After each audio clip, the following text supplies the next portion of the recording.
नमस्कार, सुगरण सुरेखा या चॅनलवर आपलं खूप खूप मनापासून स्वागत आहे। आज मी तुमच्यासाठी घेऊन आली आहे भगर साबुदाणा चकली। कशी बनवायची ते बघणार आहोत। करायला एकदम सोपी, फक्त अर्ध्या तासात तयार होते। 2 वर्ष टिकणारी खमंग खुसखुशीत भगर साबुदाणा चकली। ही चकली खायला तर खूप सुंदर छान लागते, पण तोंडात टाकताच विरघळणारी इतकी मऊ होते।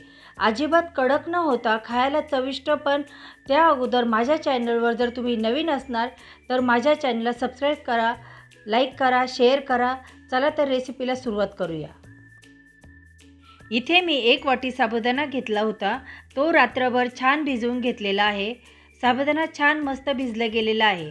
आता यानंतर आपल्याला इथे अर्धा किलो बटाटे उकडून घ्यायचे आहे। इथे मी बटाटे उकडून घेतले आणि त्याची साल काढून घेतली। आता बटाट्यांना एका किसणीने बटाटे किसून घ्यायचे आहे। आता हे अर्धा किलो बटाटा किसून झालेला आहे। त्यानंतर आपल्याला 1 वाटी भगर घ्यायची। भगर 2-3 वेळेस स्वच्छ पाण्याने धुवून घ्यायची आहे आणि या एका मोठ्या पातेल्यात साधारण 1 ग्लास पाण्यात भगर टाकून द्यायची आहे आणि मिक्स करून घ्यायची आहे। याचा भगर भात तयार करून घ्यायचा आहे। आता यावर झाकण ठेवून 5 मिनिटं ठेवायचे आहे। मध्ये बघायचे की भगर खाली तळाला चिटकली तर नाही ना। पुन्हा एकदा मिक्स करायचे। भगर भात व्यवस्थित शिजून घ्यायचा। भात व्यवस्थित शिजला गेलेला आहे। भात शिजला गेला की यामध्ये आपल्याला 1 वाटी भिजून घेतलेला साबुदाणा घालायचा आहे। मिक्स करायचे।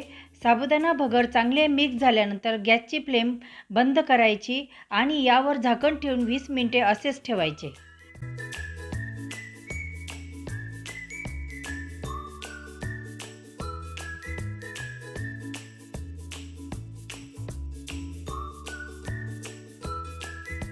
आता 20 मिनिटांनंतर एकदा व्यवस्थित मिक्स करून घ्यायचे।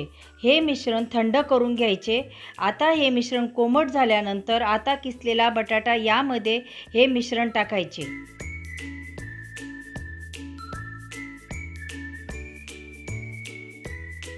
आता यामध्ये आपल्याला आवडीनुसार मिरची पावडर टाकायची, चवीनुसार मीठ टाकायचे आणि याला चांगले मिक्स करून घ्यायचे आहे। मिक्स करायला वेळ पण लागत नाही। व्यवस्थित मिक्स करून घेतल्यानंतर असा गोळा घ्यायचा, मशीनमध्ये टाकायचे। या पद्धतीने चकल्या पाडून घ्यायच्या आहे।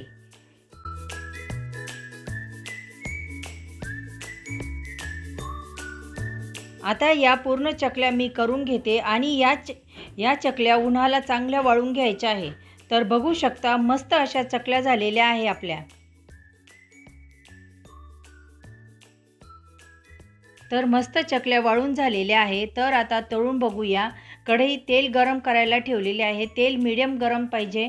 आता यामध्ये चकली टाकली तर बघू शकता मस्त अशी चकली फुललेली आहे।